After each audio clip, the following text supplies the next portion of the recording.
Ladies and gentlemen, a new week, a new show. Today in the Weekly Mac, we approach the amazing world of technology. We're going to interview two people who have a very close relationship with big data, Adriana Freitas and Oleguer Sagarra. We'll meet a real cyborg named Neil Harbisson. And to give some variety to the menu, we'll also prepare an exquisite dish with touches of Indian cuisine. Today's show is a special, exciting, interesting, entertaining. Stay tuned, because it's time for Marcella Topor. Hi everybody, and welcome back to the Weekly Mag, our talk show in English broadcast on La Xarxa. Today's main topic is technology, and I wonder what our Mr. Stereotype can tell us about technology. Mark Broderick, hello, how are you?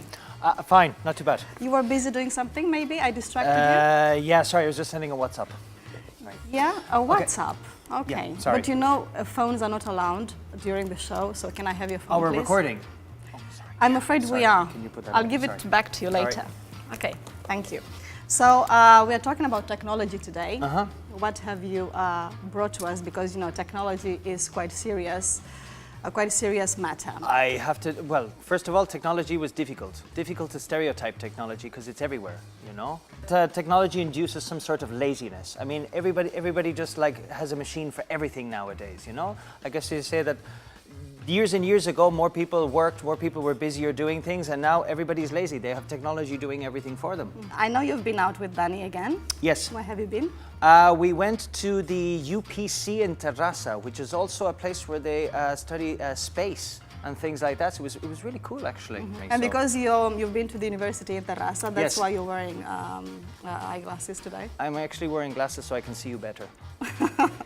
Okay, that's fair enough. Fair enough. If you want to have a look at the You video. look very techy Thank with you. your glasses on. Thank you. So shall You we look have a very look? good with my glasses on as well. Well, that was Let's move very to the nice. video in case. That was a bit nasty. Well, anyway, let's watch the video and then we'll talk about technology Okay, with Mark perfect. later. Here we are in Terrassa in the UPC, the University of Engineering and Technology. This car was built by the students. By the way, these are my knees and I can't even put the bloody steering wheel on. But anyways, let's go find out about technology. I don't even think I can get out of this, Danny. I think I'm going to have to do all the interviews just sitting here in this car. Oh, my back.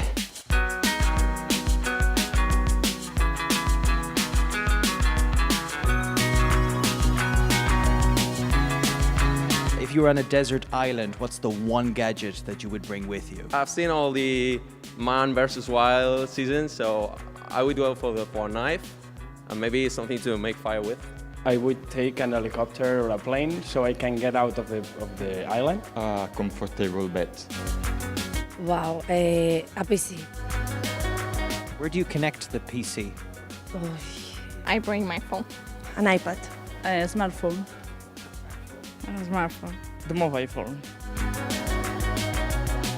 The mobile phone again. Are you a millennial? Yes. How would say lavadora? What? A wash machine. Yeah, that's it. To clean the So hold on a minute. You're on a desert island, and the only thing you're going to bring is a washing machine. yeah, that really useful. I think that's it, Danny. I think we have enough. A washing machine. You're here studying in the UPC, and the last thing you're going to think is a washing machine. Oh, wow. This has been my dream since a child, to pilot my own plane. This is also, my followers have to see this. Can you tell me like some famous Catalan invention? Submarine. And Sorry, the submarine was invented by an Irish guy. It's so I think. He's using technology to find the answer. Do you know a Catalan invention? With the stick. I don't know how to say it. A mop, but that's not a technology, no? Yeah, no, it's not. But it's an invention, and it's Spanish. Chupa chups. The tuba tube? Yeah. And the mop is... The mop and the chupa chup. You're still looking for the submarine, right? Yeah, the first tripulated submarine in the 1819. Was it yellow? I don't think so. Okay.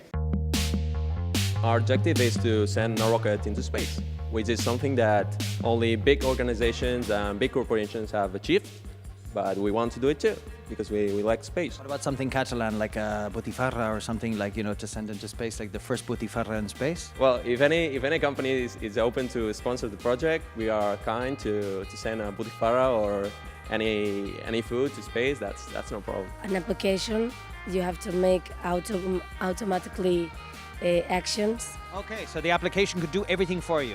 Yes. So you would become lazier. Yes. Technology is a bit of a paradox, a bit of a love-hate relationship, if you like. I mean, what we found out today, that most people only remember that the mop was invented here, but on the other hand, there are people sending rockets into space. Honestly, I love technology, especially Siri. Hey Siri, I love you. Oh, I bet you say that to all your Apple products. You're the only Apple product for me, Siri. I love technology. It says suicide prevention hotline. What the hell? Interesting outfit you were wearing in the video. Yeah, did you notice something about my t-shirt? I have to tell you this before people Tell pick me. up on it. Let us know. A bird actually took a poop on my shirt, okay? And it was for the whole recording there. So it just goes to show you, with all of this technology, nature still overdoes technology in many ways. Well, nature loves you. You know that means good luck. Exactly, that's what I hope it is, for good luck anyways. Anyway, today you are wearing a completely different outfit. Yeah, I had to wash that shirt. I had to wash it in the washing machine. Yeah, I hope you have. Anyway, it's a very nerdy look. Thank you. No? Did you hear the guy when we asked people about what they would bring on a desert island, technological, the guy said a washing machine. What would you Yes. bring on a desert island? Just one thing. Okay, not technologically speaking, just anything. Anything at all. Okay, well, I'll tell you. Maybe something to read. A book. Yeah, Fair because enough. I kind of prefer, you know, to touch paper instead of reading an e-book or, you know, of spending all day with a tablet or a mobile phone. I'm a bit old-fashioned. But technology is overrated, so I have to agree with you there. Think about a Thermomix, okay? This machine that everybody has inside of a kitchen. Well, yeah? I don't. You don't have a Thermomix? No. You do everything No. yourself, I manually? told you I'm old-fashioned. You're old-fashioned, fair enough. So a Thermomix, if you were to compare, let's make a stereotype out of it. Thermomix is great for certain things, but can it make you a paella? I don't think so. No. And can it make you Guinness either? Not that I know. So there you go. Overrated. Useless. So I completely Okay, agree well, with you. fair enough, if you say so. Yeah, and today I bought some data as well that I had. I was checking on my phone and I had to remember it very phones quickly. in the program. No phones in the program. Fair enough. Okay, so the top countries in the world that use internet. Okay, number one is Taiwan. Okay, which is about 65% of the population are allegedly spend more than 13 or 14 hours a day. Interesting. Second is Thailand. Okay. Okay. And surprise, surprise, guess what is number 3? Island? No, Spain. Spain in general. Would you believe that Spanish people spend 11 and a half hours a week? A week or a day? See, you took my phone away from me. I kind of checked that data. And Well, you should have confirm it. done your homework. You see, that's you're true. too dependent. You depend on your phone too much. Anyway, I think you meant I a guess day. Probably A a day, day. no? It And I must think be a that the day. Spanish, you're talking about dependency. I think the Spanish are very dependent on the internet. I guess that's why they got low fertility rates here. Did you know What that does that it is have to do? a direct link to low fertility with people spending all the time on the internet? People need to get out and meet people. They need to have some good times together. It's not happening. We got low fertility rates here in Spain. So Yeah, but think that's an absolute- they meet on Facebook, but then they meet in real life as well, no? So it sometimes. doesn't make too much sense to me. But anyway, Sometimes. Okay, then the next thing. When you type into Google how to, okay, you saw on the video that this guy, when I asked him a question, he was convinced that the submarine was from Spain, was in fact it's from Ireland, and you can Google that. So we Google in how to. You know what the number one how to thing is on Google? no idea. How to make slime. How to make slime? Slime, yeah. Well, I'm afraid I'm quite familiar with that. You are? But let's tell on a viewers what it is. Honestly, I have no idea. You're going to have to Google it. because I just figured it out before I came on the show. Because but you don't since have you're any kids. Because you put out still your don't hands. have any kids. Put out no, your because I hands. think that's disgusting. I'm not going to touch that because I've got not this bad, all look. over my Oh. house because I've got 2 children and they've been totally obsessed with it. Does it break up? I don't know. What does it do? And why is it the number 1 I search don't know. in Google? I don't know. I have no idea. I think it's so absurd. But yeah, somebody should investigate why slime is or has been so popular. Well, I always give you a present, lately. so maybe we can give this to your kids at home. There you go. Okay, thank you so much. Okay, You're so very kind. the next thing then is cooking. People always revert to the internet for cooking, for Well, recipes. that makes more sense, I Of think. course. How to cook a chicken breast. For people Chicken here- breast is very easy to cook. There's Here no it is. secret. There's no secret here, and maybe there's no secret in Europe, but in Ireland, to cook a chicken breast is one of the most complicated things in the world. They burn it, they dry it out, they pass it through. We just boil everything. It's a lot easier. If you boil everything, it'll have the same amount of, That's a good solution. Exactly. And I have Good. one last thing for you, okay? A couple of applications that Let's I see. had discovered this week that I think are very interesting, okay? So, application number 1. Are Yes. you in need of a cuddle? Do you feel alone at night? Do you need a friend? Cuddler. You can meet people anywhere you want for a little cuddle. Not very see. popular in Ireland, obviously, but maybe here. Okay, quite funny. I mean, funny meaning strange. Something else? I have one for Catalans. Catalan people are obsessed with poop and shit, excuse me. So this one is called Places I Have Pooped, and it will geographically find the place that you have taken a dump. Okay? Very enlightening, I'm sure that Mark. it is a top-selling app in places like the Plana de Vic, Girona, Tarragona, and all of the wonderful Catalan Well, places. I have my doubts. I mean, there are lots of jokes about scatologic humor, but I'm not sure this app would be very successful. Anyway, technology is a serious thing, so let's talk about something serious. What else have you got today for us? I have one more application which I think is You have, absolutely excuse me, wonderful. I just noticed you have another phone. Of course. I am addicted. I don't understand. I have 2 phones. Actually, potentially I have 3 phones. One is the one that you took away from me, which is what we Yes. call the decoy. And this is the one where I can finish out the last part when you're asking for something serious. Yes, So- but listen, this is an exception because, Okay. like I said, we are not allowed with phones. But let's see. I hope it's something really, really important. Mind-blowing, Marcella. Mind-blowing, okay? shoot me. Actually, it's not mind-blowing. It's actually not that interesting Well, whatsoever. why am I but not I have one more surprised? application for you, okay? Just to leave it with a nice taste in your mouth or not. It's called Pimple Popper. Have you got an obsession with popping your no, husband's I don't. pimples? Mark, No? I said something serious, okay? So fair please, if not, I'll take that phone away from I will. Okay, I'll finish with a quote, okay? you. With a quote. Yes. Let's why not? hear it.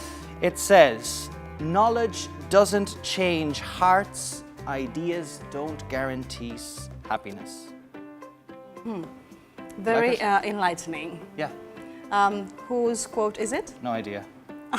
I think I'll have Okay. to check it up on. Well, no on comment. Google. Why am I not surprised? But I guess I'll have to put up with it again. Thank you, Mark. Put up with you me, started. that's- You started well, but I'm not sure we ended very well. I hope you'll be more, serious next week and do your Of homework course. and no phones. Okay. Okay. I'm just checking See my you next WhatsApps time. to make sure they've And arrived. meanwhile, I hope you don't spend too much time playing with your phone. Don't worry. I'll try. Okay. Bye. Until next week. Take care. And now it's time for tips. Tim McGinney teaches us some vocabulary related to technology. Maybe you'll discover a word you didn't know. Check it out.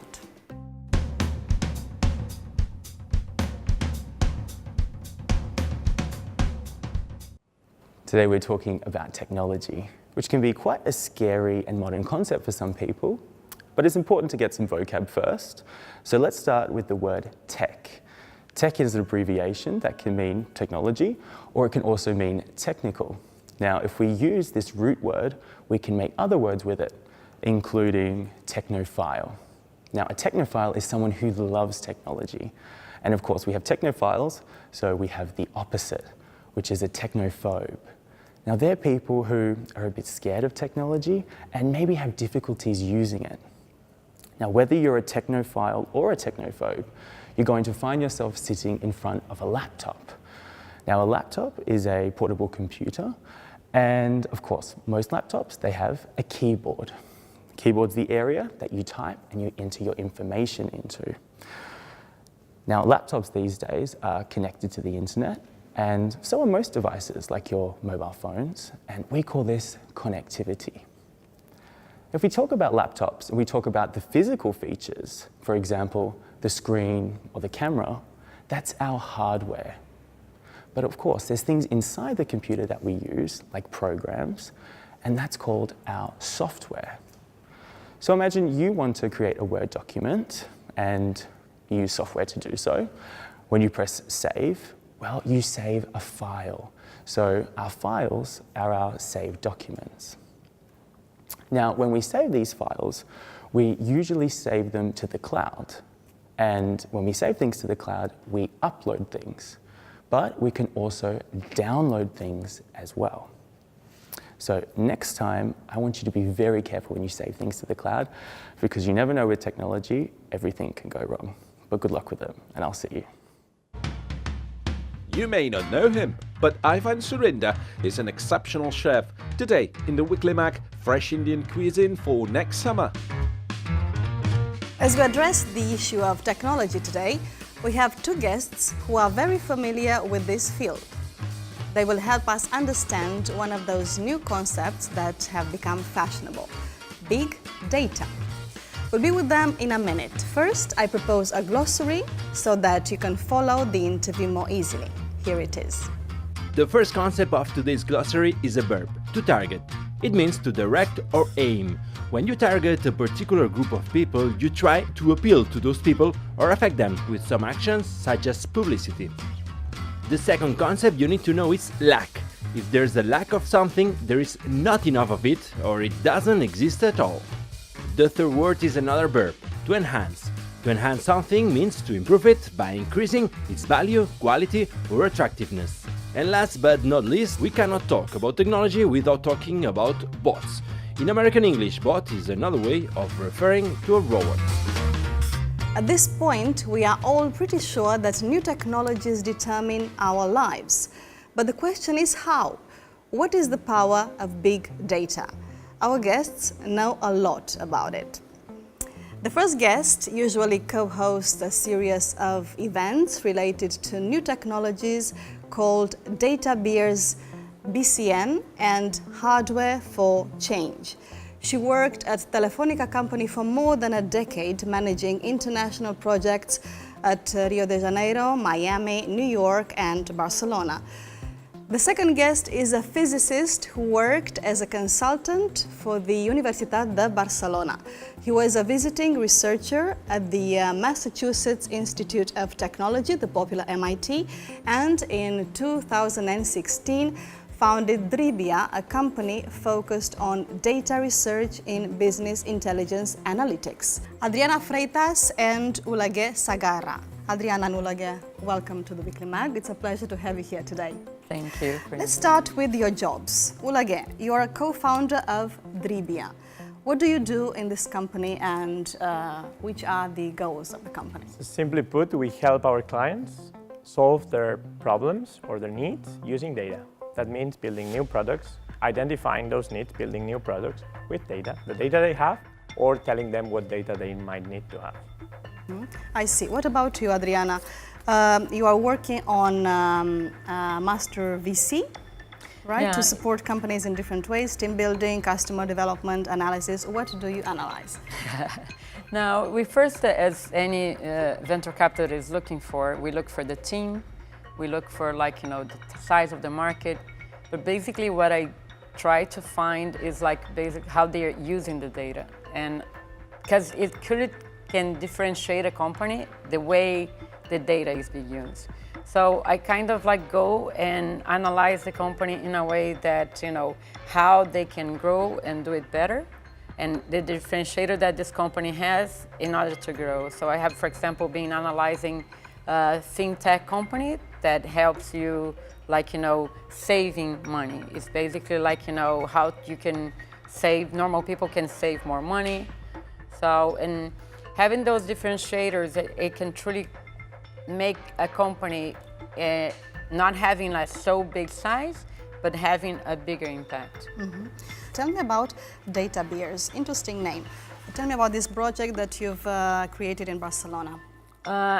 Originally was not created in Barcelona. We kind of like, we're like in, so it had been 3 years. In 2015, I was finishing the course at UB, and the person that organized Data Beers in Madrid came and talked to us. Yes. And gave us the idea of doing here. So me and Santi Segui is like a professor from the UB. We started like, you know, here, but with like a little more structured way than Madrid, in order that we truly wanted to become a beacon and unite all the ecosystem that is like, you know, dealing and studying in this sector. Like, you know, it's a broad sector because, like, you know, data analytics is not something that you can mark that you're doing. But, and with that, we were able to map, like, you know, all the areas. And 2015 was like a very important year for Barcelona because, like, you know, it got selected to become like the smart city. It got selected, it was like the first tourism city. So Barcelona was a very, everybody was looking to Barcelona on that. And so we produced on that time an article that was able to link, like, you know, Gaudi with all the companies doing data visualizations. I see you have many projects going on, and we are talking today about data, about big data. But first of all, let's explain viewers what big data even is, because I'm sure, let's imagine people don't know what big data is. So let's explain what it is in simple words. Well, if you would ask 100 people, specialists and non-specialists alike, what big data is, you wouldn't get a similar answer. So what I'd say is, nowadays, big data is a hype. It's just a question that gets together lots of different concepts. If I had to define myself what big data is, and what I tell my clients is big data is large amounts of data, meaning something you can measure about someone, that are structured in such a way that you can access it and throw questions at it, and it gets you back some answers. Or that you can play around to build blocks that help you in getting answers. Questions like, I don't know, what kind of people pass through this street? Or what's the temperature in the world? Or what is going to be the temperature in the world in 10 years' time? That's what I mean by big data. And why is big data so important today? Big data is important because it changed the paradigm. It's changed, basically. Before, when you wanted to know something, you had to extrapolate. For instance, the census, they call your home and they ask you questions. Now, what we rather do is we have living sensors that walk around us, which are the smartphones, for instance, or all our digital activity. So we try to infer from behavior what people do. We try to get who they are. And sometimes it works, sometimes it doesn't. But I think that's the big change. And the big change has been enabled by, I guess, 3 things. One is internet and digital services. The second one is, okay, we have a lot of data, but now we need to have tools to process it. So the development... And to know how to use it. Exactly. No? The development of computer power, like the Googles and the like. And third, as you were saying, putting the right questions, and that's the toughest one. Okay, well, let's just give some practical examples. For example, let's suppose I have a business. I have a shoe business or a food store. How can big data help me in this sense? So you can start on what he said, like what questions you have. So basically, nowadays, with all the social media and everything, you can precisely know who is around you. And you can target, you can do like, you know, marketing campaigns targeting just the people at your neighborhood. And you can even see if there is like an event happening on the next day. That could be, if you are like, you know, a food store, if it rains, you can do a discount. If you like, you know, if you can get more data regarding your community, you can change your menu towards that community. Based on, like, you know, the age of the people around you, you can do different offers and bring, you know, even different, like, you know, type of, like, you know, things to sell with together with you. Based on the neighbors you have, you can do partnerships that instead of like, you doing the bread, you can buy the bread from the neighbor there. So I see. Very practical. This is a practical example. Big data. Do you feel that companies, there is a lot of awareness about big data among business people? I think there is in general a lack of culture around data in general. I don't like the word big data because to me the important is just the data. data. Because you might have a question that can be answered with few data, so that then you don't need big data. I think there's a lack of culture in the management side of things because we tend to relate ourselves with technology as if it were magical instruments that do magical things, but that's not the case. So there's some things that you can do with data and algorithms. There's some things that you can't, and there's even things that you could do if you have infinite time or infinite money, but maybe it's not important to do them. So in this sense, I'd say yes, because typically the relation that happens is that someone at the top says, we gotta do this. But this is very abstract. And so they go to your office and they say, we're gonna do this. And you're like, okay, as Adriana said, give me the precise question. Imagine I want to open a food store and I want to know where should I open the food store in Barcelona in such a way that this profile passes through my shop. That's a good Okay, data that project. has been a clear example. Well, we'll have a short break now. We'll continue this conversation later. We are going to a break and be right back. We'll leave you with a quote by an American sociologist, Daniel Bell, the main developer of the concept of the post-industrial society. See you in a minute.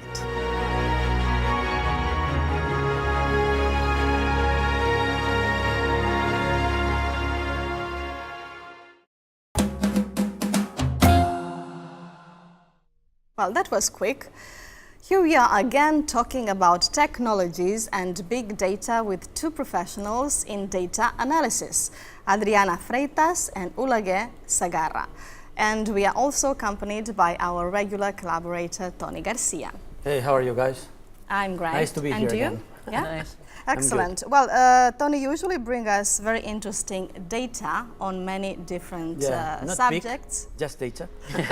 And exactly. And today the subject is data, not big data, and technology. So what have you got for us today? Well, I have to ask something. I'm sorry, guys, but I have to ask you about Cambridge Analytica.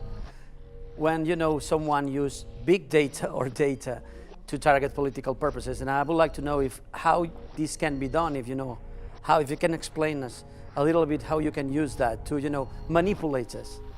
Yeah, well, two things about that. One is manipulating is a big word. Okay. Knowing that you know lots of things about someone, it doesn't mean that you can get them to change their vote. Because, for instance, I know very well my neighbor, and I'm not going to get her to change her vote. So that's one. Second one is how it's done. Basically, what they did is they profiled some people. They built some ground truth, which what we call when we talk about ground truth is something that you know. So you try to predict something that you already know. You took a panel of 10 people, 20, 1,000 people, that was more, and they made interviews to understand their political beliefs. And they matched those with their activity online. And that way they trained a model that by showing them a lot of examples that would say, okay, this people is likely going to vote Republican or is likely going to like this video that it's about these subjects.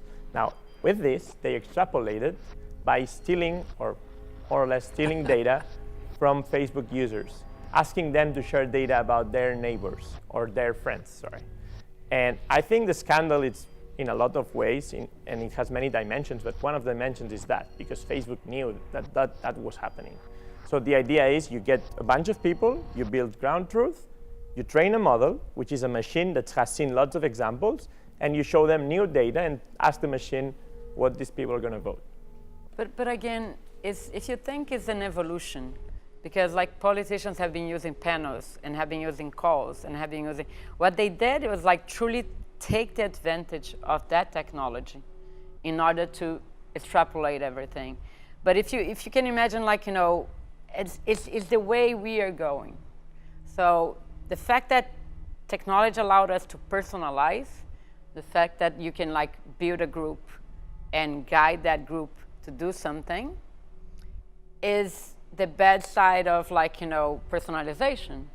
Unfortunately, we're gonna end up and that is a big question, even like, for big companies like Spotify. when they made the list for you, your weekly list, they are supposed to make mistakes there. Otherwise, we were not gonna watch or try new things. And the problem that we all gonna have is like, the fact that we're able to personalize so much, we are only gonna read and see the topics that is gonna loop our lives. You think we give away our data easily? We should do it, with more caution. I do think we should do it with more caution and better informed. We should be able to ask everyone what data they have from us, because the data we produce belongs to us. And how are they using it? The problem is not that they use data, the problem is that they are using data without us knowing. Okay, fair enough. No, that was very well explained. Thank you. I'm going to be cautious. So I read something the other day. This guy, Brian Hayes from the American Scientist magazine, he said, if we classify the words used by each writer throughout his work, according to the number of letters from the shortest to the longest words, we can obtain a trace of identity that will be different from any other writer. So you think we can identify a politician using this print? So if we all have a print, we can classify it. The writer of the politician, no? The writer of the politician. About that, that relates to all the fuss about artificial intelligence. So let's understand, computers are not intelligent beings because they are not beings, and it's hard to define intelligence. But what they are really good at doing is to detect patterns. So if we have a tendency to repeat things. That's why we're humans, right? So every time I write, I might do something. The same way every time I talk, I do something or I move my hands a lot. So I can train a computer to identify that, given enough data. But the computer will never tell me why do I move my hands so much? Or why do I write in this way or this other way? And there is also the sense on being able to identify a person by the way she walks. And parts of just by the manner she walks. And again, is that could be tricky if you are truly analyzing a big population, not only with face recognition and also the walking of a person. They say that big data, or data, as Oleguer likes to call it, is gold, is real gold, is like petrol today, is even more valuable than that. Do you guys agree? Okay. I disagree with that. Another slogan for you. They say data is the new oil. And I like to say data is the new soil for different reasons. Yes. Oil is something that you extract, that is polluting, and that is finite. Soil, on the other hand, is something where you can grow projects on, like plants and gardens and nice things. But for that, you need people. You need the right roots, and you need to know what you're building that for. So I prefer this other analogy saying soil, which also, it's kind of greener. I think it is quite fascinating, this issue of data allowing specialists to prevent and predict things, no? In medicine, on the market, and we're talking about finance, in many fields. Right? This issue of predicting and preventing, no? No, and it's amazing the fact that, if you go to a doctor in the early future, we suppose, that would have access to all the records and can truly get your symptom and relate it to someone's symptoms that is in Australia and truly give you a medicine that truly can, respond it faster. Because unfortunately, as much as we have been evolving in trying to find cure of cancer, and the diseases will get harder to get. And and the personalization on the medicines nowadays is already proved. Some cancer medicines, it is very specific to that cancer and that person. So it's very personalized, no? Correct. Is it true? I mean, would you agree with this statement I read somewhere, I don't remember where, that the cancer vaccine will probably be discovered by an IT engineer, not by a doctor? I disagree strongly with that. I believe the way science and technology works today is as a team. With just one profile, you don't get anything done. You need people from all disciplines. And when I mean all of them. And work together. Yeah, you need people to put the right questions, for philosophers, for instance. You need people to have the right infrastructure, IT specialists. You need people to do the calculation, mathematicians, physicists. But you also need experts, doctors, or even people that know their drill. Like when we go to do things with the industry, we ask the people operating the machines, because they are the ones that know better how this is supposed to work. Who controls the big data? Is any public organization that controls the data, or it's just out there, you can use it and that's it? That's a big question. So I think nowadays, sadly, the one that owns the ones that has the data controls it. The key is the one that controls infrastructure has the effective power. It's a bit like supply lines, like electricity. In Spain, the one that controls the infrastructure, of course, has the power. Like Renfe, for instance, or like Endesa. So, this is the present. I think it shouldn't be the future.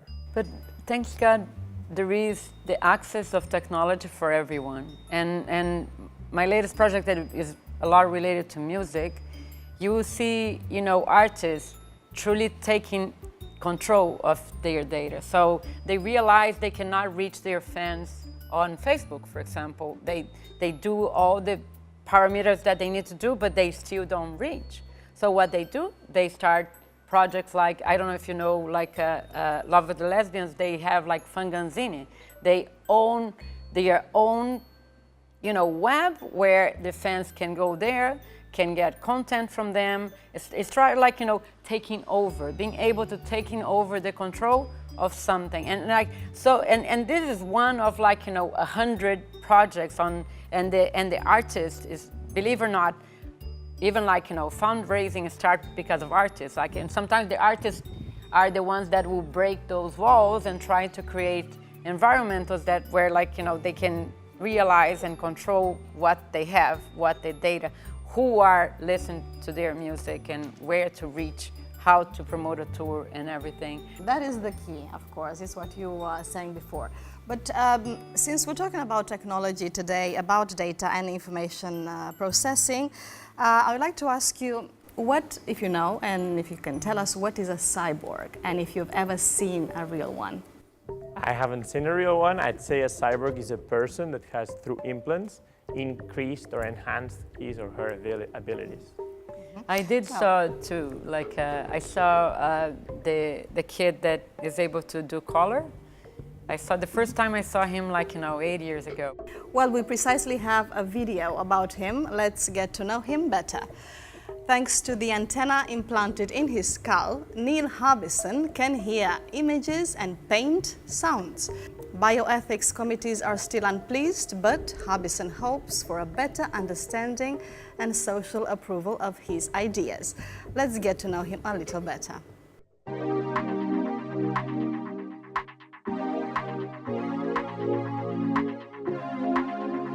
My name is Neil Harbisson, and I'm a cyborg artist.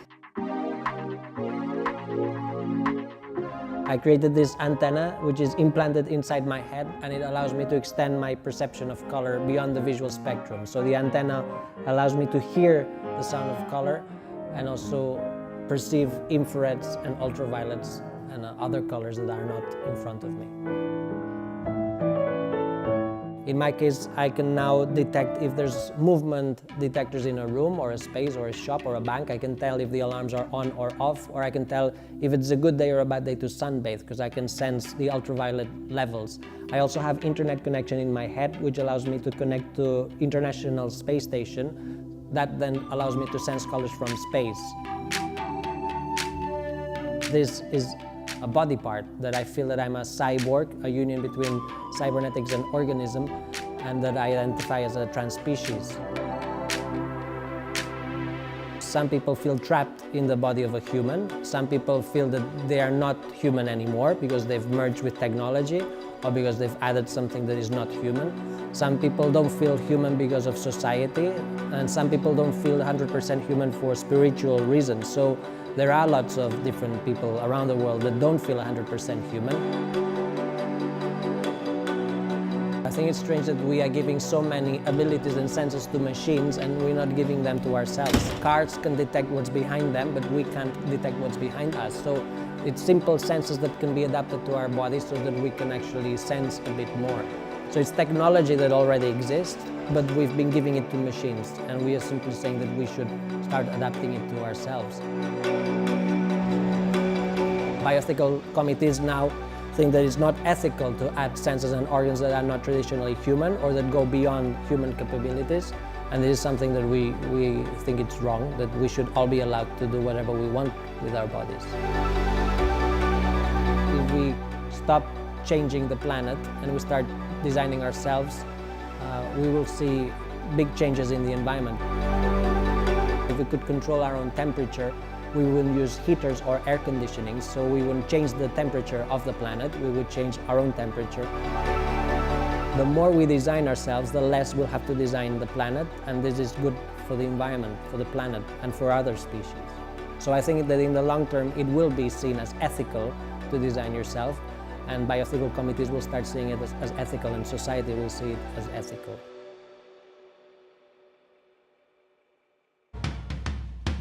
So what do you think about Neil Harbisson's antenna?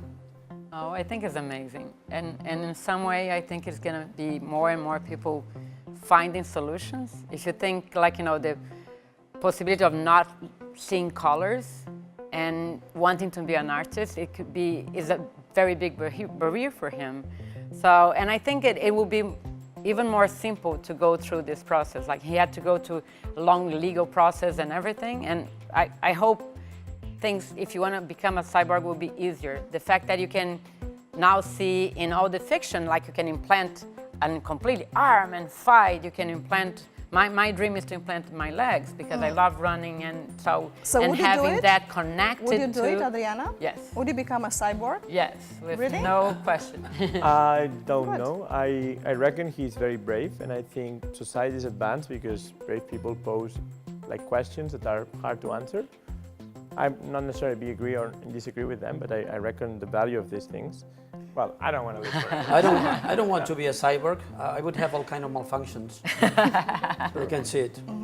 But what kind of technological advances can we expect in like 30 years' time? That's a tough one. What I'd say is today, the way we debate and talk shape the future of tomorrow, meaning that today we make decisions that impact what technological advances we'll see in the future, because funding is being spent in some things and not in some other things. So honestly, technologies that we will see in the future, for sure we'll see virtual assistants, so some abstract digital entity, not intelligent, but that you can throw questions at and get you back answers. It exists today, but more complex. Yeah, it's like the duplex from Google that just launched. You know, the fact that they can make the call for you and do the reservation and treat everything. But what I like a lot is the development that is being taken on nanotechnology. The fact that you can put little bots in your body and find the disease and kill it, and even report back to a bigger database to find cures for others. And always being a study on decentralized computing, the blockchain, and how having all that not centralized can allow you to do transactions in an easier way. And I think that's going to be a big thing as well. Privacy bracelets. You're going to carry your data Privacy, around. That's a big issue when you talk about data. So I see the future that you're going to carry your data around in very tiny devices, and when somebody in a shop or something wants to access something, to offer you something, you might say, yes, I want to do that, or no. Or when you go to a medical center, your doctor and says, hey, give me your medical history. I'm tired of repeating the same things over and over. You do like that, well, you'd ask first, what are you going to use that for? You're going to tell you that. You're going to trust them or not, and then go. That sounds like Black Mirror. The series, have you seen it? Yes. Yeah.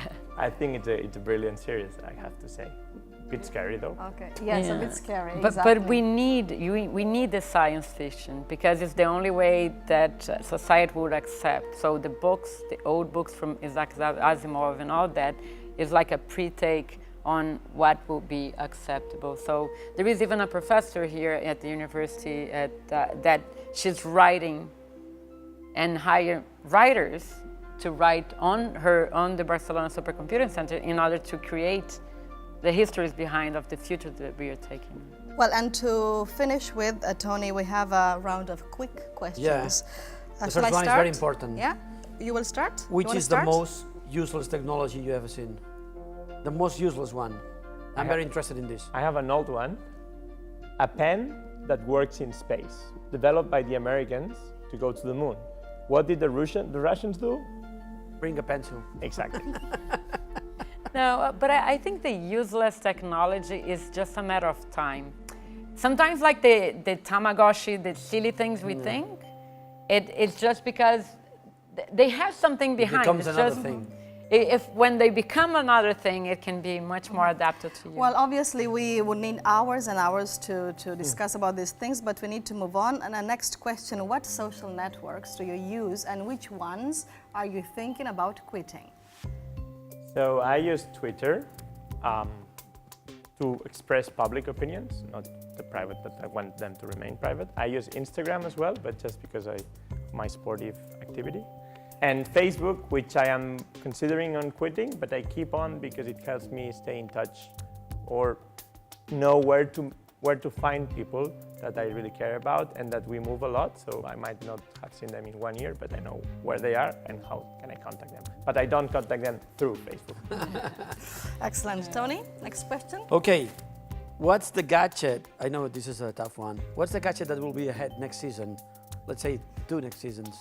That's for in 1-2 years. Do you have any ideas? No, I like gadgets. Why are you carrying 2 watches? Is that because you like have too much one data? is very good on GPS and the other one is very good for mapping how I sleep. That is not much. Okay. But I think the gadget it maybe will be an inside gadget. Like we can carry our ID and everything inside your skin. And that will be amazing because you're not gonna, the chips that you can put inside. There is a lot of companies are using that, and there is some questions on privacy on that because is data is inside on you. And but again, it can help.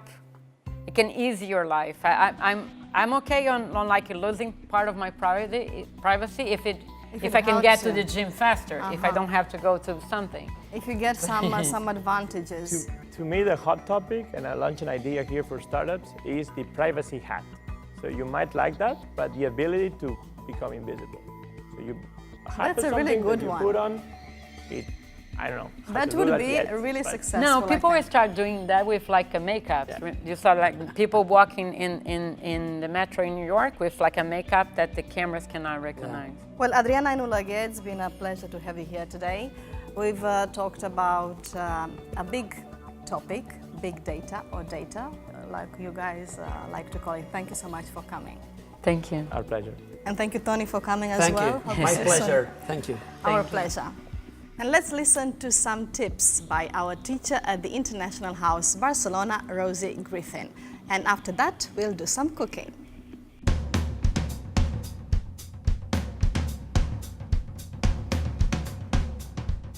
Today we're talking about technology.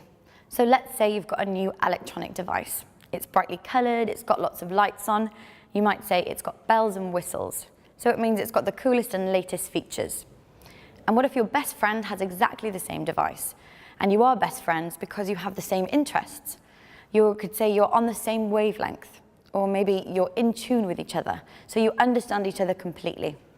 But what about as a whole friendship group? You could say you work as a well-oiled machine, so you get on really well together, and everyone in there is very important. But if there's somewhere there at the center of that group, maybe the most important, you could say they're the cog in the machine. They're what it needs to make it work. It's a very nice thing to say to someone. Or there might be someone in there who knows how to get the best out of you, knows what makes you really inspired, what makes you tick. On the other hand, maybe someone's a little bit annoying and they're irritating you. You might say, don't push my buttons, as if to say, I've got buttons and if you press them, I'm going to lose my temper. And that moment before you lose your temper, you could say, I'm going to blow a fuse, I'm going to go mad. As you can see, there's lots of different ways that we talk about technology, but also it's not rocket science. It's not too difficult. I hope you can understand. Bye-bye.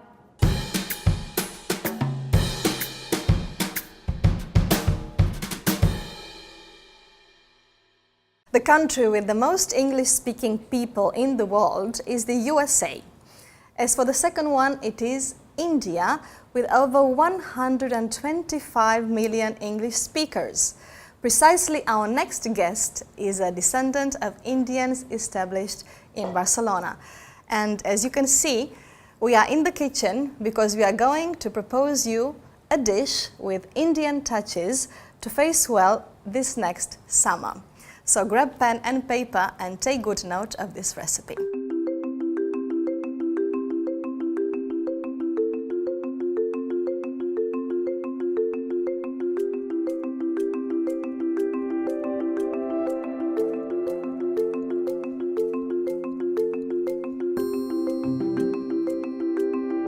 His father was the first chef of Indian cuisine in Spain. He started as a kitchen assistant in the Basque Country and soon took over the family restaurant called Tandoor. There, he intends to bring traditional Indian cuisine to our Mediterranean palates. Chef Ivan Surinder, welcome to the Weekly Mag. Thank you very much. It's a pleasure to have you here today. You are going to cook Ginga Curry. Yes. A very complex dish or a simple one? It seems complex because you can see loads of spices, but you're going to see that the steps are quite easy.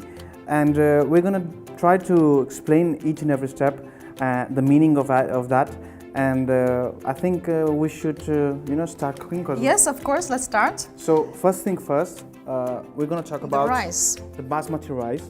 Okay. So this is our Basmati rice. As you can see, it's a long-range rice. And what we have to do is get rid of the excess of starch that we have. You have to place the rice over here. Okay. And we're going to soak it. For how long? Around half an hour. So we're going to leave that over there. And you're going to need to help me a little bit. Of course. Here I am. What do I have to do? These prawns, magnificent prawns. But if you show me, I will copy you because I'm not sure if I want to do it correctly. So if you start, I will follow you. So what we're going to do is you just have to take one, twist the head. Okay. We can place it over here.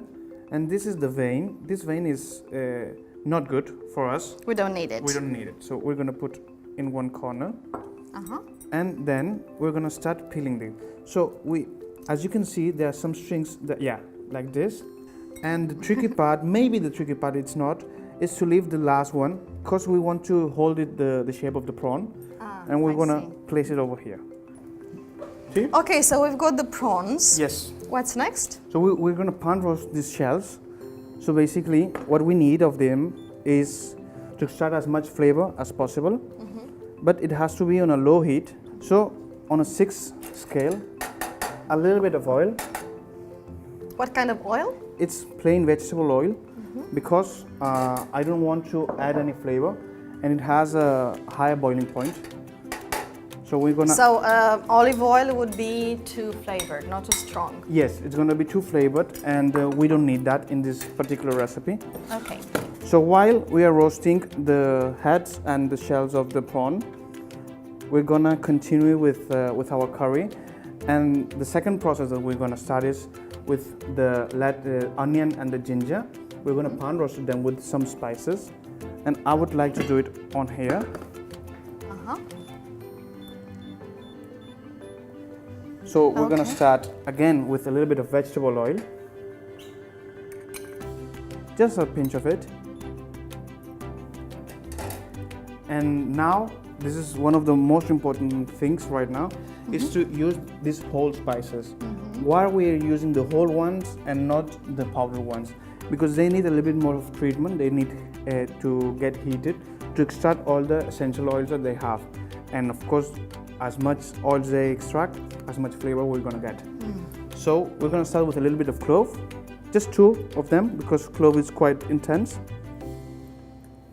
Yes, cloves. A little bit of mustard seeds.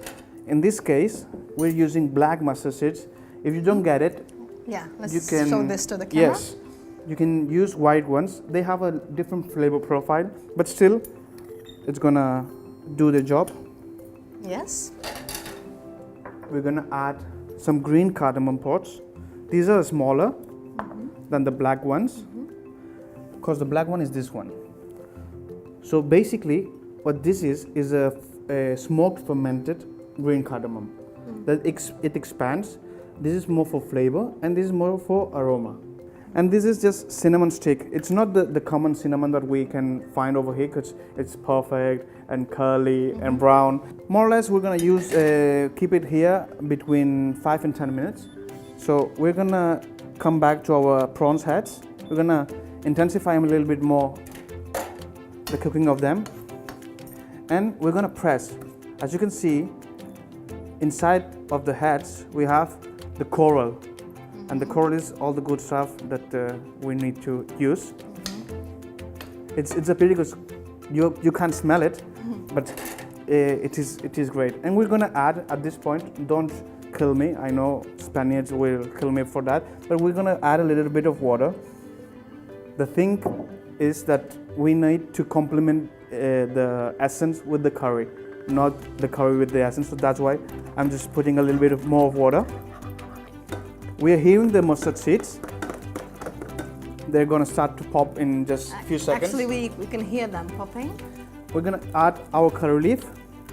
We're gonna add 3... Okay, curry leaves. This is, for me, the first time I see curry leaves. Where can you buy them? There are so many Indian shops that they export it.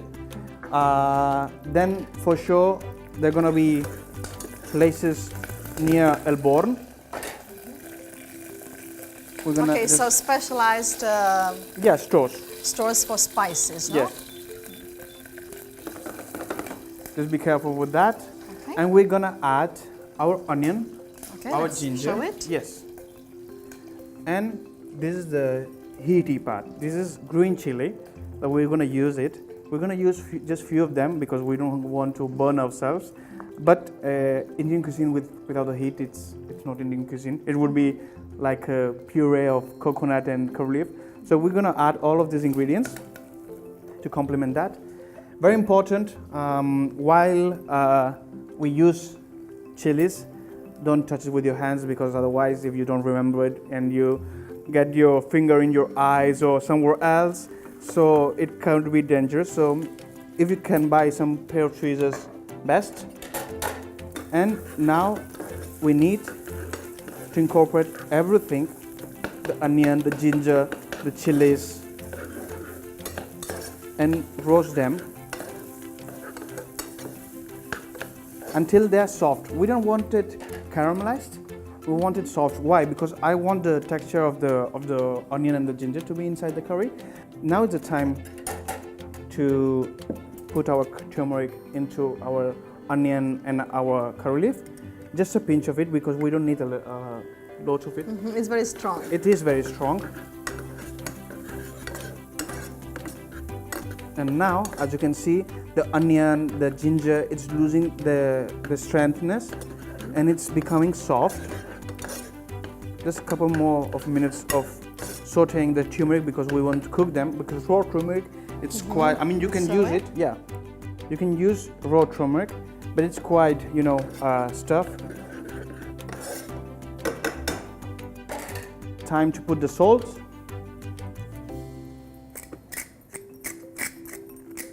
Now it's the time to strain the prawn broth. So, okay. You're gonna have it for me? Yes, of course. And I just want you to see. It smells amazing. This infusion of prawns. Press a little bit. We're going to place over here. And this is the result. This is what we're going to add over here. Just a little bit. Well, we're going to use all of it. Okay. So we've got the onions, ginger, and the prawns soup or the prawns infusion. Yes. Now it's time to add, well, first of all, while using coconut milk, it's important to have the pan on a very low flame because coconut milk, it can spread very easily. Okay. So now, as we added water, the temperature has gone down. And now we're going to use our coconut milk. How much? We're not going to use a lot of it. We're going to use like 100 milliliters. What's the, why do you use it so much in Indian recipes? Well, this is a South Indian dish. As you know, South India is very near from Thailand and all the South Asian countries. And, you know, it's a common ingredient. So I don't know why we use it, but what I know that's very good. It's very flavorful. Yes, it's and delicious. whatever we use it for, it becomes, you know, magical. So you can see this bright yellow color. And basically that's all. This is going to be our curry. Now we're going to move on to our rice. Important. As you can see, our rice has been played here for around half an hour. And this cloudy stuff is the starch that we don't want. So we're going to pass it through a sieve also on here. Okay.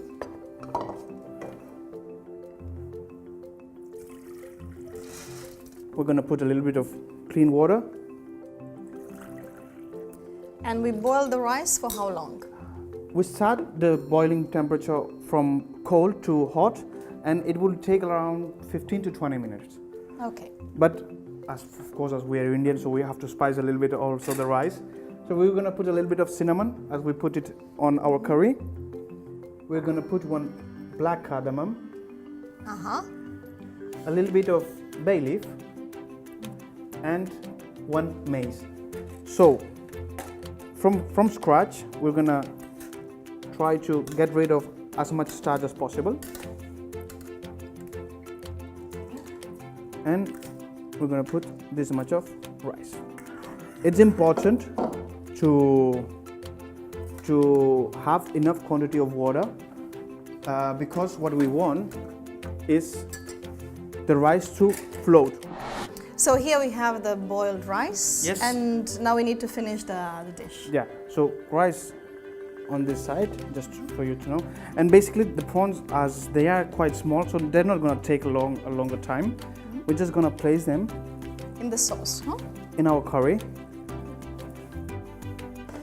And I guess it takes just a few moments, no? Yeah, because here in Spain, as you know, we don't want our prawns to be really overcooked either. They want a little bit raw. So we just... In Catalonia as well. Yes. No? So in the Mediterranean area. Yes, it is. So we're gonna just remove this from the heat and put a little bit of coriander, just cut with our hands. And we're gonna use a little bit of lime zest. Just lime zest. Yeah, perfume a little bit the curry. I must say that this looks amazing and it smells divine. Thank you very much. We're gonna put also a little bit of lime juice just to cut through the richness of the coconut milk. And I think we're ready to serve. Okay. So we have a bowl over here.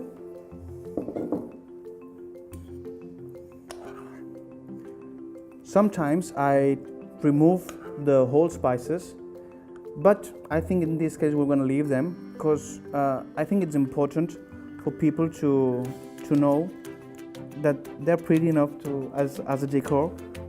Of course.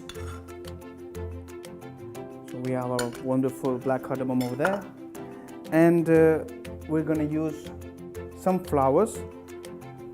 This seems as a decor, but they're quite unique. Is this typical in India as well? No, or it's not. This is Catalan influence? It is a Catalan influence. It is an influence that I got when I was working in tickets with Albert. That Albert Adriana. Everything has to be good enough and pretty enough. So this, for example, is sage flower. Sage flower. That is going to give a little bit of salinity. These are onion flowers. That they are small but quite powerful. And beautiful. And beautiful, thank you. And here we've got some sea herbs that they're gonna give a little bit of, they're gonna change your flavor because as you know, curry, it's quite a big bowl of curry and we don't want to get bored of it. So we're gonna place them on a natural way. And that it is. It looks really, really great. We've got an Indian curry. What is the name of the dish again? It's Ginga Moili. Ginga Moili. Moili. Okay, an Indian dish with Mediterranean influences. Well, I'm sure we'll enjoy it very much. I'm really looking forward to tasting it, and we'll come and see you at the restaurant. Whenever you want. Thank you very much. Thank you, Ivan, Thank so you. much for coming.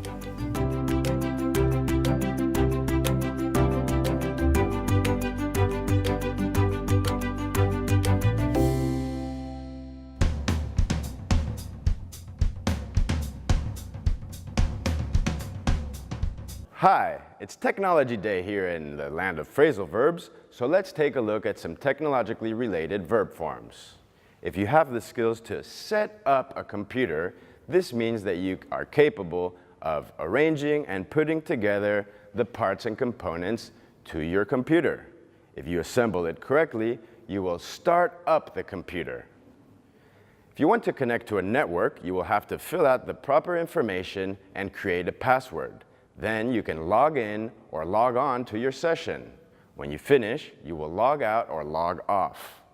But before you do so, let's talk about some other terms. When you move up and down the page, we call that to scroll up or scroll down. Sometimes the letters can be very small. To make them bigger, you can zoom in, or if you want to do the opposite, you can zoom out. From time to time, there are some unexpected ads that pop up. These are called pop-up ads. Try to close them so that you can find something that interests you. If something catches your eye, you can print out a copy using a printer. It's important to save some files or to back them up on a cloud or an external disk so that you can use them later. From time to time, you will need to free up some space so that you can introduce some new files. Something to watch out for while you're on the internet are hackers. You can never be too careful with your personal information. So watch out because they might hack into your computer and use your personal information to their benefit. If you've assembled this computer correctly, like it seems you have, you shouldn't have any problems with your computer going down or crashing. If it does, make sure you know a good technical service. Goodbye. The strangest couple in any TV show is back. Patricia Escalona and Matthew Tree are discussing mobile devices today in a few minutes in our Face Off. The Vapor Aymeric Amat i Jouvet represents the finest work of modernist industrial architecture of the beginning of the 20th century in Catalonia. It's an ancient factory known as the Vapor. Today, this building houses the Museum of Science and Technology of Catalonia. Its mission is to promote an understanding of scientific, technical and industrial culture. We went there with a student. She's Clara Merzen from Germany, and she's come for a year to Terrassa to study aeronautical engineering. She's really in love with this place and what it stands for. This is her home from home. Enjoy it. We're at the Technical Museum of Terrassa right now, and my name is Clara Merzen. I'm German and I study in Berlin, but I came to Barcelona last year in September to study at the Universitat Politècnica de Catalunya, and I'm studying aerospace engineering, and I'm enjoying it a lot so far.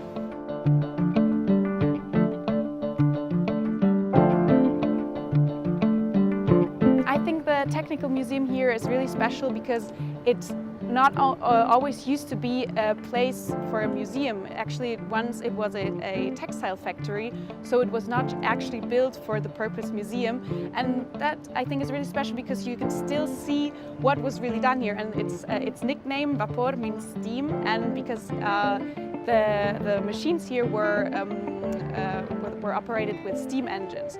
So I think this combination where in a place where you can learn about the evolution of science in a place where actually the technology was applied is really interesting. So I think that science museums are really important and nice for people to get a motivation, see what we can actually do with science and technology, what can come out of one human brain. So this is really important because especially if you're a kid and you're learning math and physics at school, it's hard, and especially girls are often afraid of maybe pursuing a career in science. But if you go with kids or with students to a science museum, they can actually see and feel and interact with this history of science and technology. So that's what I like about this place, is because I can really see, okay, what can I do with what I study? And I think that's really fascinating.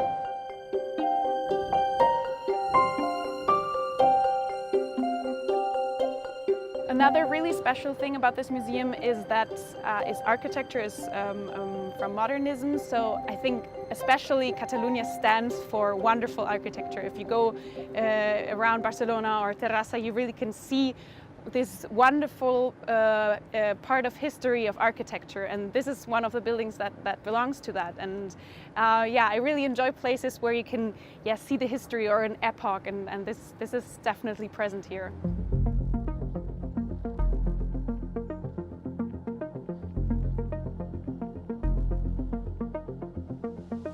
We have all the same struggles with math and physics, everyone. We come to the university and study something with technology, and it's hard for everyone. But I think that the girls have so much potential. So yeah, I really want to try also to send message to other girls that maybe are thinking about what to do in the future, and to send them the message that they can do it, and that's an incredible, interesting subject to study and to pursue in life.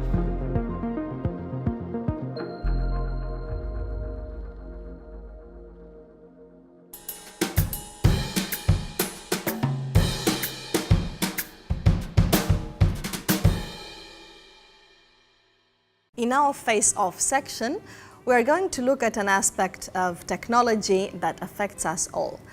The handheld electronic devices that everyone seems to use, mobiles and tablets. Once again, to talk about this universal subject, we are very happy to welcome freelance publisher Patricia Scalona. Hi there. Welcome, Patricia. Thank you so much. And Matthew Tree. Welcome, Matthew. Thank you. Well, let's start with Patricia. I bet, Patricia, that you are in favor of electronic devices. I'm in favor of everything modern, so yeah, let's say that. Everything that facilitates life, everything that makes our comings and goings easier. So yes, I'm in Unlike favor. Matthew. Yeah, I've got the hint. Unlike Matthew, of course. I mean, last time we met, I was boring. Now I'm old-fashioned. Oldish. But you never get angry, though. No, I never get really angry. So you haven't Not succeeded yet. in. No, I haven't. You haven't succeeded in seeing Matthew angry yet.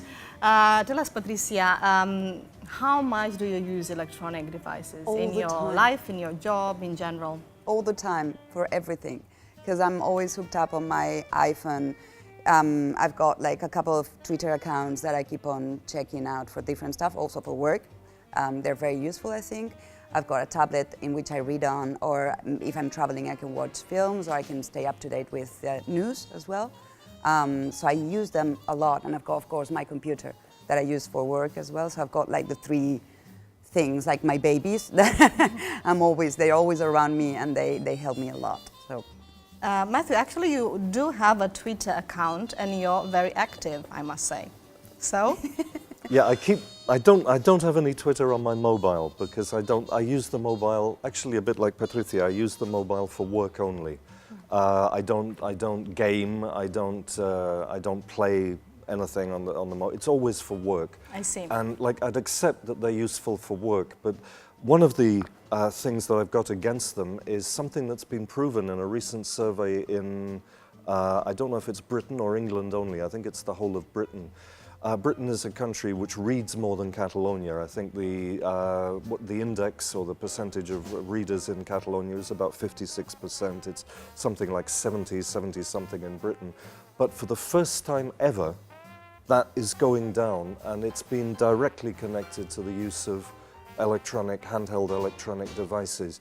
And in fact, it's kind of obvious. I mean, I'm old enough to remember, in fact, I'm old enough to remember almost anything, but I'm old enough to remember a time in Barcelona, and for that matter in London, when you went on the metro, or the tube in London, and everybody, or every second person, was reading a book. And now it's like you see somebody reading a book, and it's oh look, there's a reader.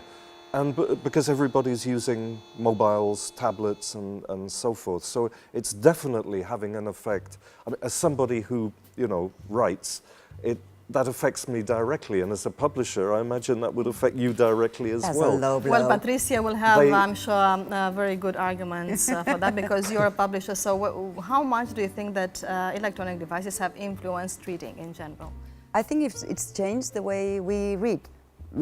Definitely, I agree with that. But it's not true that people do not read, no? Like I'm Matthew not. pretends. I don't have those statistics or that study at hand, so I can refute that. But what I would say is like probably a lot of people who are looking at a tablet in the metro these days are reading the book as well. We're forgetting about electronic books, and there's a lot of people who download those. And what's changed is the way we spend time. What's changed is the way we distribute our time. We're able to do many more things than we used to do before. And then if you decide to read a book and sit down and spend some time with it, it's a different kind of attitude than the one we used to have before. So I don't see what the problem is there again. I keep repeating that. I don't see what the problem is. But because it's true. But you've got many more ways of spending your time, which makes us also much more selective in I'm what we not so read. sure though that people are reading with their mobiles. When I look over people's shoulders, they're playing games where they sort of hop from one thing to another. It's always. And they're always pressing their screens all the time, or they're writing messages which are completely meaningless to other people. You know what I mean? Just to entertain themselves. And so I think it has had an effect Sending on smiley reading. faces or angry faces. Yes, and all that like, business. these emojis thing, which is yeah. crazy as well. But they're communicating. What is bad about that? What do you think about the use of emojis, we call them in English? Emojis. Emojis, yeah. Because it looks like if you send a message and you don't put a smiley face, many people think, oh, she's like too serious, no? Or it's a means of communication. Yeah. When you read something, you don't have a tone. The way you have a tone, I can joke with you to no end. I can pick on Matthew here and tease him or you, and you would never take it seriously because you see in my face and you see that I'm actually smiling. And emojis facilitate that when you're communicating by text, I think. It makes it easier, to convey the tone. Do you use them, I Matthew? use them to finish a conversation. Because if you go like that at the end of a conversation, it's obvious you don't want to go on talking. But in fact, it's a kind of personal thing. I feel that if I have to use images to express myself, there's something wrong with my writing. So I try and express myself as best as I can through writing. So in other words, to show that I'm being friendly or that I'm whatever, I try and express that just through words. Fair enough. Which is Fair enough. But the other thing I've got against electronic devices, because I live it every day, is the incredible effect it has on kids and teenagers. Because I've seen my kids, one of them has never been much of a reader, but the other one used to be a voracious reader, and neither of them read now. They spend, I would reckon, about at least 40% of their day watching a screen. And we now know, this has been explained to me by someone who really knows what they're talking about, but I've forgotten the technical details, but because of the type of light that these screens emit, it affects your sleep cycle, especially for younger people. So there's that double effect. You're watching a screen the whole day, which means you're not reading because they watch movies, they watch videos, they watch YouTube, they play games and so forth. But also it affects the way they sleep. They sleep badly now. I don't know about the light, but there's a way of turning the light yellower, at the end of the day, if you want to change that. Yeah. Well, Patricia has a solution for everything, as you can see. Yes. But also, what you were saying about reading habits, we cannot be snobs. I'm a publisher. I want people to read, yeah. But, some people just don't want to read. And for a period in their lives, it's not important to them. And then they come and go to it. Sometimes you read a lot, all the time, and sometimes you just stop for a while. So just give them a chance. It's their decision. And I'm not sure about how snob it is to want everyone to read the way we do. Why can't they have access to different kinds of narratives? They belong to a different generation.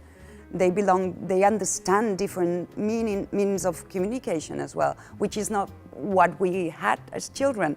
So why not? I mean, it's not as bad. I know as what you we mean. think. I actually went through a phase when I was about 17 or 18 where I thought that reading was so elitist that I ripped all the books out of my bookshelf and started jumping up and down on top of them. I was so angry with the whole business of books and reading. God. Yes, Is I've that- never I mean, actually not told to say that. anybody that Really? before. That Okay, was so we have an serious. exclusive in our program. Matthew in the ripped off case all of his books when he school was kids. young. Well, sorry? I said we have an exclusive story. Yes, that's an exclusive Right, story for okay. what it's worth. You know, probably not much.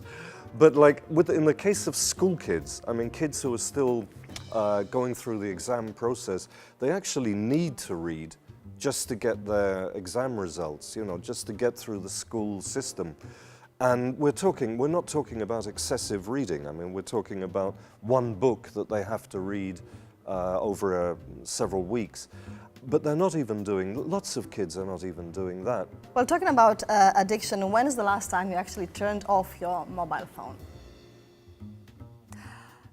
If you've ever done it, of course. I actually can't remember. I was offline for a while there when it was broken, and I had to take it like for 2 days, and then I communicated with my computer all the time. But yeah, no. And then you feel like you really miss something important. You can't go on without your phone.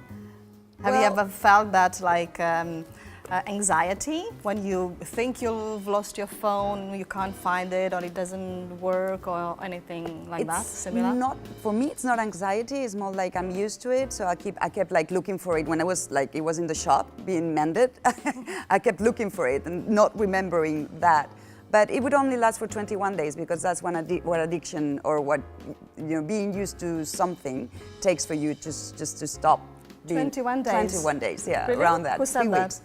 I can't remember, but I read it somewhere and I made it my mind because Well, it I was didn't very know useful that. information. And it's not true. It took me 1 year to get rid of the addiction to tobacco. But it's not the same. That's a psychological Well, one. different addictions, but about addictions we'll talk another time in another program. Thank you so much for coming, Matthew. I've been really convinced by Patricia again. So anyway, you'll get another chance next time. Yeah, well, at least she didn't call me boring, you know. Well, I was trying to stop myself from that.